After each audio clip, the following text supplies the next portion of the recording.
सवाल लेकर आना चाहूंगी वो ये कि हम ये बार बार और हर साल पूछते हैं कि सोना आपके पोर्टफोलियो का कितना बड़ा हिस्सा होना चाहिए, और वो हमने देखा है हर साल चेंज भी होता हुआ। एक्चुअली लास्ट पिछले 2 सालों में तो ज्यादातर इन्वेस्टर्स ने, ज्यादातर एडवाइजर्स ने ये कहा है कि सोना आपके पोर्टफोलियो का हिस्सा होना चाहिए। स्पेशली जो जिस तरह से डॉलर में मूवमेंट देखने को मिली, उसका भी फायदा यहाँ पर गोल्ड इन्वेस्टर्स को आया। सुरेश जी, आप क्या राय देंगे, कितना होना चाहिए आपके पोर्टफोलियो में सोना? मनीषा, हमारे हिसाब से सोना इस साल अपने पोर्टफोलियो में 10 से 15% के आसपास होना चाहिए। रुपी डेप्रिशिएट हो रहा है तो एक डॉलर का जो बेनिफिट है वो गोल्ड की इन्वेस्टमेंट करने पे एक अच्छा सा मिल सकता है।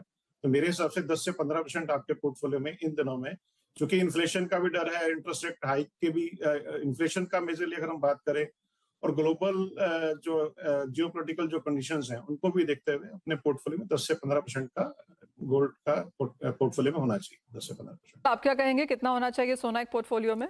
हाँ, देखिए, सबसे पहले हमें ये अंडरस्टैंड करना पड़ेगा कि सोने का रोल क्या है। सोना, इसको हम बोलते हैं कि ये हैज अगेंस्ट इन्फ्लेशन है, हैज अगेंस्ट जो अनसर्टेनिटी होती है पूरे वर्ल्ड के अंदर। मान लीजिए हमने देखा कि यूक्रेन रशिया वॉर है, और ईरान और यूएस का भी एक स्टैंड ऑफ चल रहा है न्यूक्लियर इंस्टॉलेशन के ऊपर, और ऐसे ही चाइना ताइवान का इशू चल रहा है।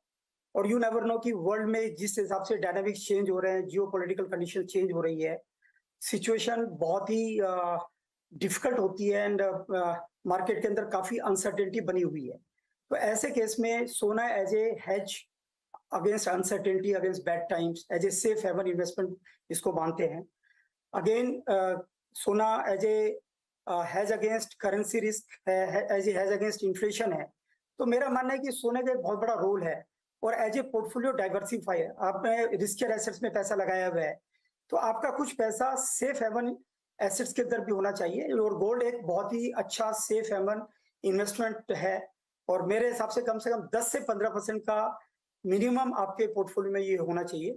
तो इन सबको देखते हुए जो रिस्कियर एसेट्स हैं उनमें कहीं ना कहीं काफी प्रेशर रहेगा, और ऐसे में आपके पोर्टफोलियो में अगर एक डाइवर्सिफायर है, एक इस तरह की एसेट क्लास है जो कि इन सब चीजों से इतनी अफेक्ट नहीं होती, तो आई थिंक सोने का एक बहुत बड़ा रोल है अपने पोर्टफोलियो में। ऑलराइट, कोठारी जी, ये सवाल आपसे है, अगर 100 रुपए हो तो कितना सोने और कितना चांदी में डालना चाहिए अगले 1 साल के लिए? देखिए, मेरा पूरा अलग ही है। मैं तो अगर कहता हूँ कि 100 रुपया हुए तो 100 रुपए का सोना ही रखना चाहिए। अगर आपको किसी भी चीज की जरूरत है, अगर 10 रुपए की आपको जरूरत है तो उतना सोना आप मार्केट में बेच के उसको एनकैश करना चाहिए।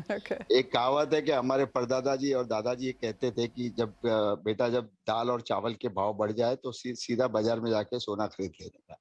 उनको नहीं पता होता था कि इन्फ्लेशन क्या है, इंटरेस्ट रेट फेयर क्या है। उनको सिर्फ इतना पता था कि चावल और दाल के भाव बढ़ जाए तो मार्केट में जाके सोना खरीद लेना चाहिए। तो वही आज भी ऐसा ही हो रहा है कि जैसे इन्फ्लेशन बढ़ता है वैसे वैसे गोल्ड की कीमत बढ़ती जाती है।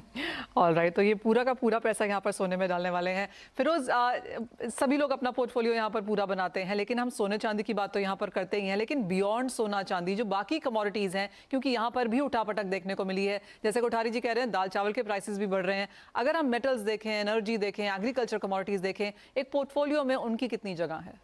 देखिए, पोर्टफोलियो में तो जगह है, बट क्या पोर्टफोलियो में बनने के लिए माध्यम है? क्या इन्वेस्टर के लिए व्हीकल है? गोल्ड पे सीमित था, अब सिल्वर आया है। बेस मेटल प्रेशियस भी हो जाएंगे कभी, अगर उनके माध्यम हो कि एक निवेशक डाल के उसको डीमैट में 10 साल के लिए छोड़ सके। आज आप गवर्नमेंट का बॉन्ड 10 साल के लिए छोड़ सकते हैं, प्रॉपर्टी 20-20 साल तक के लिए होल्ड कर सकते हैं, तो जिंक क्यों नहीं? राइट, वो माध्यम नहीं है। एंड मेरी ये कामना है कि इंडिया उसका भी माध्यम बनाए, ताकि ट्रेडर को ही नहीं, कमोडिटीज का फायदा इन्वेस्टर को भी हो सके। पॉइंट 1। पॉइंट 2, मैं वो सवाल जरूर जवाब देना चाहूंगा कि गोल्ड और सिल्वर में क्या प्रोपोर्शन होना चाहिए। तो इंसान जब सोना खरीदता है वो बेचता नहीं है। ये हमें इमोशनल एस्पेक्ट को मद्देनजर रख के लॉन्ग टर्म रिटर्न देखनी है। तो 9.3 है, तो 100% इसमें डाल दूंगा। तो 100 रुपए जो 100% अगर इसमें डालता हूं तो 10 साल में 9% पे होते हैं सिर्फ 250 रुपए। अगर वही इक्विटी में डालता हूं तो होते हैं 400 रुपए। Right, so it is equity में कितना डाला उसका 1/4 आप गोल्ड में जरूर डाल सकते हो।